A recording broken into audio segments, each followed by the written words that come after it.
નમસ્કાર, સ્વાગત છે આપના અરવલ્લી સમાચારમાં અને મોર્નિંગ બુલેટિન સાથે હું છું માસૂમ। સમાચારોની શરૂઆત કરીએ હેડલાઇન્સથી।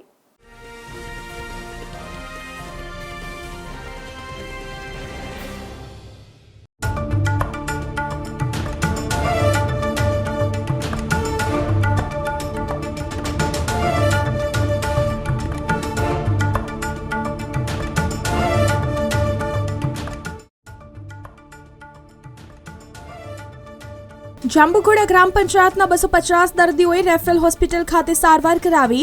નિરામય ગુજરાત કેમ્પમાં ભાગ લઈ કરાવી સારવાર। ગુજરાત એસટી બસનું ભાડું 10% વધ્યું। આજથી નવા ભાડા લાગુ। 48 કિલોમીટર સુધીની મુસાફરીમાં રૂપિયા 1 થી 4નો વધારો।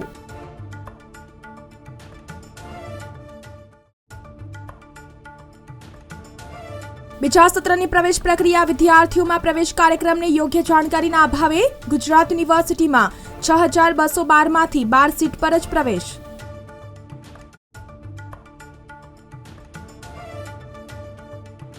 એક જ માસમાં કિલો લીંબુના ભાવ રૂપિયા 200 સુધી પહોંચ્યા। ગુજરાતમાં વધતી ગરમી સાથે લીંબુના ભાવમાં 90%નો તોતિંગ વધારો।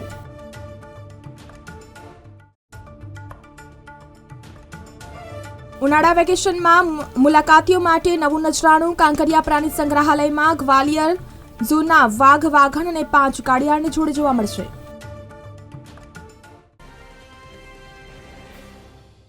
હાલોલ વિધાનસભા મત વિસ્તારના વૃદ્ધ વિકલાંગો માટેનો કેમ્પ હાલોલ રેફરલ હોસ્પિટલ ખાતે શુક્રવારે યોજાયો હતો, જેમાં નિરામય ગુજરાત મેડિકલ ચેકઅપ કેમ્પમાં વૃદ્ધ વિકલાંગોને આર્થિક સહાય આપવાનું સરકારનું આયોજન કરવામાં આવ્યું છે।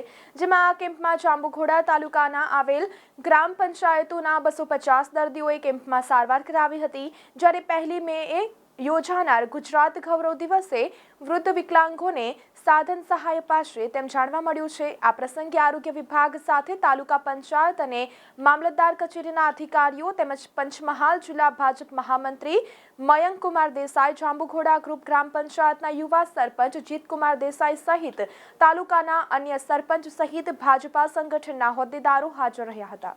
ગુજરાત સરકાર દ્વારા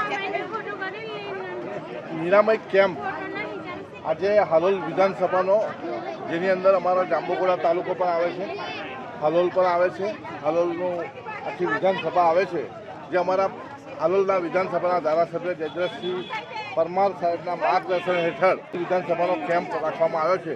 જે વૃદ્ધો 60 વર્ષની ઉપરના હોય, જે વૃદ્ધા પેન્શન લેતા હોય, વયબંધના પેન્શન લેતા હોય, કોઈ અપંગ હોય, કોઈને દાંતના ચોકટાની તકલીફ હોય, કોઈને આંખની તકલીફ હોય, કોઈને કાનની બેરાશ હોય, કોઈને પગની તકલીફ હોય, અપંગ હોય, એ લોકોનો અહીંયા સ્કેનિંગ થશે, એ લોકોની ચકાસણી થશે ડૉક્ટરો દ્વારા। એનું ચકાસણી થયા બાદ જેને જે સહાય આપવા પાત્ર લાભાર્થીને થતું હશે એને આવનાર દિવસોની અંદર જે કાર્યક્રમ 1લી તારીખે થવાનો છે પંચમહાલ જિલ્લાની અંદર, એની અંદર એ લોકોને સહાય મળશે। પણ અહીં ચકાસણી થયા પછી આ લાભાર્થીઓને શું આપવાનું થાય છે એના માટે અમે અમારા જાંબુઘોડા તાલુકાના 250 લાભાર્થીઓને લઈને આજે અમારા જાંબુઘોડા ગ્રામ પંચાયતના તમામ તાલુકાના સરપંચીઓ, ભારતીય જનતા પાર્ટીના સંગઠનના હોદ્દેદારો, એ બધી ગ્રામ પંચાયતોમાંથી બધાને ગાડી કરીને અહીં ગાડી લાયા છે, એમની ચકાસણી કરાવીએ છીએ। ચકાસણી થયા પછી ગાઈડલાઇનમાં એમને જે બેસતું હશે, ડૉક્ટર સાહેબ જે નક્કી કરશે કે આ ભાઈને આ સહાયની જરૂર છે, એને આ આંખના તકલીફ છે, એ તમામ સહાય આપણી ભારતીય જનતા પાર્ટીની કમળના ફૂલવાળી સરકાર તરફથી મફત સહાય આપવામાં આવશે। ગુજરાત રાજ્ય માર્ગ વાહન વ્યવહાર નિગમ દ્વારા મોટો નિર્ણય કરવામાં આવ્યો છે। એસટી નિગમ દ્વારા ચાલતી બસ સેવામાં ભાડામાં 10%નો વધારો કરવામાં આવ્યો છે। ત્યારે આજે તેમજ નવા ભાડા લાગુ કરવામાં આવ્યા છે। એસટી નિગમના આ નિર્ણયથી રાજ્યના 27 લાખ મુસાફરોને સીધી અસર થવાની છે। ગુજરાત રાજ્ય માર્ગ વાહન વ્યવહાર નિગમ દ્વારા મોટો નિર્ણય કરવામાં આવ્યો છે। એસટી નિગમ દ્વારા ચાલતી બસ સેવામાં ભાડામાં 10%નો વધારો કરવામાં આવ્યો છે। ત્યારે આજે તેમજ નવા ભાડા લાગુ કરવામાં આવ્યા છે। એસટી નિગમના આ નિર્ણયથી રાજ્યના 27 લાખ મુસાફરોને સીધી અસર થવાની છે। ગુજરાત યુનિવર્સિટી સાથે સંકળાયેલી સાયન્સ, કોમર્સ, આર્ટ્સ સહિતની વિદ્યા શાખાની સ્નાતક અને અનુસ્નાતક કક્ષાની બેઠકો પરની બીજા સત્રની પ્રવેશ પ્રક્રિયાના અંતે માત્ર 12 વિદ્યાર્થીઓએ પ્રવેશ કરાવ્યો છે.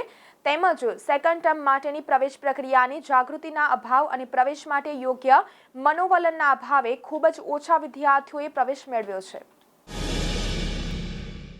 ગુજરાતમાં ઉનાળાની શરૂઆત સાથે જ લીંબુના ભાવમાં આકાશને આંબતો વધારો નોંધાયો છે. ઉનાળાની સિઝનમાં લીંબુની ડિમાન્ડ વધુ હોય છે તેવા સમયે જ લીંબુની અછત સામે ભાવ 100 રૂપિયાથી વધીને 150 થી 200 રૂપિયા કિલો સુધી પહોંચી ગયા છે, જેની અસર ગૃહિણીઓના બજેટ ઉપર પડી રહી છે. રાજ્યમાં ફરવાલાયક સ્થળ એવા અમદાવાદના કાંકરિયા ખાતે આવેલા પ્રાણી સંગ્રહાલયમાં ફરવા આવનાર લોકો માટે હવે નવા નજરાનાનો ઉમેરો થયો છે. મધ્યપ્રદેશના ગ્વાલિયર પ્રાણી સંગ્રહાલય ખાતેથી વાઘ અને કાળિયાળની જોડીઓ લાવવામાં આવી હતી. પ્રાણી સંગ્રહાલયમાં મુલાકાતીઓને નિહાળવા માટે તેને મૂકવામાં આવ્યા છે. દ્વારકા સ્વામિનારાયણ મંદિરના કોઠારી સ્વામી માધવ સ્વરૂપદાસે પ્રેસ કોન્ફરન્સ યોજી હતી. તેમણે સ્વામિનારાયણ સંપ્રદાયના કેટલાક સંતો દ્વારા ગુગળી બ્રાહ્મણો અને ભગવાન દ્વારકાધીશ વિશે કરવામાં આવેલી અભદ્ર ટિપ્પણીઓ બદલ દિલગીરી વ્યક્ત કરી હતી. ઉલ્લેખનીય છે કે સ્વામિનારાયણ સંપ્રદાયના એક ધાર્મિક ગ્રંથમાં દ્વારકામાં ભગવાન ક્યાંથી હશે? ભગવાનના દર્શન કરવા હોય તો વડતાલ જાઓ. દ્વારકા અંગે આવું વિવાદાસ્પદ લખાણ લખ્યું છે. એને કારણે સનાતન ધર્મના અનુયાયીઓમાં ભારે રોષ ફેલાયો છે. જે કઈ પણ કોઈની પણ લાગણી દુભાણી હોય તો સ્વામિનારાયણ સાધુ તરીકે ભગવાન દ્વારકાધીશના શ્રી ચરણોમાં ક્ષમા યાચના ચાહું છું. અમારા સંતો દ્વારા જ સ્વામિનારાયણ સંપ્રદાયના સાધુ એટલે અમારા સાધુ, તો આ સાધુઓ દ્વારા ભગવાન દ્વારકાધીશ વિશે જે કઈ પણ કઈ કહેવામાં આવ્યું છે તો સ્વામિનારાયણના સાધુ તરીકે ભગવાન દ્વારકાધીશનો જે કઈ પણ દ્રોહ થયો છે તો હું ભગવાન દ્વારકાધીશના શ્રી ચરણોમાં સ્વામિનારાયણ સંપ્રદાય વતી કરબદ્ધ પ્રાર્થના કરીશ. ભગવાન દ્વારકાધીશ બહુ દયાળુ છે. સાથે સાથે ગુગળી બ્રાહ્મણ વિશે પણ જે કઈ પણ કહેવામાં આવ્યું છે તો પૂર્વે ઘણી જગ્યાએ હું ગુગળી બ્રાહ્મણ જ્ઞાતિના સમૂહ લગ્ન હતા તો એમાં પણ મેં આ વાત કરી હતી. અમારા દ્વારકાના ગુગળી બ્રાહ્મણ એટલે કેવા, તો કોઈ યાત્રુઓ આવે તો યાત્રુઓને બહુ આનંદથી દર્શન કરાવે, ભોજન કરાવે અને પછી એ યાત્રુ જતો હોય ને એની પાસે કદાચ ધન રાશિ ન હોય તો અમારા દ્વારકાના ગુગળી બ્રાહ્મણો સામેથી એને ભાડા ભથ્થું પણ આપે છે. આવા અમારા ગુગળી બ્રાહ્મણો છે. એમના વિશે પણ જે કઈ પણ કહેવામાં આવ્યું છે તો હું ગુગળી બ્રાહ્મણ જ્ઞાતિ સાથે સાથે અન્ય ભગવાન દ્વારકાધીશ થી લઈ અને બીજા જે કઈ પણ કોઈની પણ લાગણી દુભાણી હોય તો સ્વામિનારાયણના સાધુ તરીકે ભગવાન દ્વારકાધીશના શ્રી ચરણોમાં. હવામાન નિષ્ણાંત અંબાલાલ પટેલ દ્વારા 10 એપ્રિલ સુધીમાં રાજ્યના વિવિધ ભાગોમાં તોફાની પવન સાથે કમોસમી વરસાદ પડવાની આગાહી કરવામાં આવી હતી. સાથે આગામી 5 દિવસમાં 2 થી 3 ડિગ્રી તાપમાનમાં વધારો થતા ગુજરાતવાસીઓએ ફરી ગરમીમાં શેકાવવું પડશે. VNSGU BCA સેમેસ્ટર 2 ની પ્રોગ્રામિંગ સ્કિલ્સ મુખ્ય જાહેર પરીક્ષા દરમિયાન મોટી બેદરકારી જોવા મળી હતી, જેના કારણે વિદ્યાર્થીઓ અને કોલેજ મેનેજમેન્ટમાં ભારે હેરાનગતિ જોવા મળી હતી. દક્ષિણ ગુજરાતમાં આવેલી સુગર ફેક્ટરીઓના બિનજવાબદાર અને અણધડ વહીવટના કારણે આ સિઝનની અંદર શેરડીની કાપણી મોડી પડી છે અને હાલ શેરડી રોકાણ કર્યા અને 17 થી 18 મહિના બાદ શેરડીની કાપણી થઈ રહી છે. વકીલોની રજૂઆતોને પગલે હાઈકોર્ટ સમક્ષ રજૂઆત કરવામાં આવતા હાઈકોર્ટ દ્વારા તારીખ 1 એપ્રિલથી 31 જુલાઈ સુધી અદાલતની કાર્યવાહીમાં વકીલો કાળા કોટની જગ્યાએ માત્ર ટાઈ પહેરીને ભાગ લઈ શકશે તેવું જાહેરનામું બહાર પાડી વકીલોને 4 માસ સુધી કોટ પહેરવામાંથી મુક્તિ અપાઈ છે.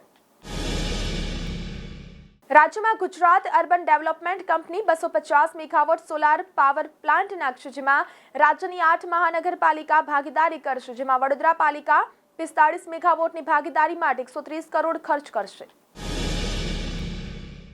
બંગાળની ખાડીના સાયક્લોનની અસર હેઠળ વાતાવરણમાં પલટો આવ્યો છે, જેના પગલે ભર ઉનાળે સવારે ધુમ્મસ છવાયું હતું. શુક્રવારે ડભોઈથી સ્ટેચ્યુ ઓફ યુનિટી માર્ગ પર ગાઢ ધુમ્મસથી વિઝિબિલિટી શૂન્ય થઈ હતી, જ્યારે શહેરમાં પારો 36.4 ડિગ્રી થયો હતો. તો આ સાથે મોર્નિંગ બુલેટિનમાં અત્યારે બસ આટલું જ. નમસ્કાર.